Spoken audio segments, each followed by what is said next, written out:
আদালতে জামিন পাওয়ার পর সেই আদেশ দ্রুততম সময়ে সরাসরি জেলখানায় পৌঁছে দেওয়ার ব্যবস্থা রেখে একটি অনলাইন কার্যক্রম আগামীকাল থেকে উদ্বোধন করা হচ্ছে বলে জানিয়েছেন আইন উপদেষ্টা ডক্টর আসিফ নজরুল। এরপর এক ক্লিকে আদালতের রায় সরাসরি পৌঁছে যাবে জেলখানায়। মঙ্গলবার অ্যাটর্নি জেনারেল অফিসের ইন্টার্নশিপ প্রোগ্রামের উদ্বোধনী অনুষ্ঠানে এসব কথা বলেন আইন উপদেষ্টা। তিনি বলেন, আসামি জামিন পাওয়ার পর ছাড়া পাওয়ার আগ পর্যন্ত 12টা ধাপ পার হতে হয়। এই প্রক্রিয়ায় কোনো কোনো ধাপে টাকা দিতে হয়, হয়রানি হতে হয়। আগামীকাল আমরা পাইলট প্রকল্প চালু করছি। একটা ক্লিকে আদালতের রায় সরাসরি পৌঁছে যাবে জেলখানায়। এটা আমরা সরকারের টাকাতেই করেছি, কারো সহযোগিতা লাগেনি। নিজেদের এই আত্মবিশ্বাস অর্জন করতে হবে, উল্লেখ করেন আইন উপদেষ্টা।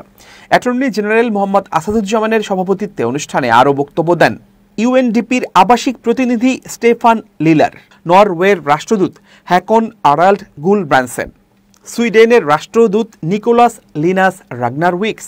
স্বাগত বক্তব্য দেন অতিরিক্ত অ্যাটর্নি জেনারেল অনিক আরহক।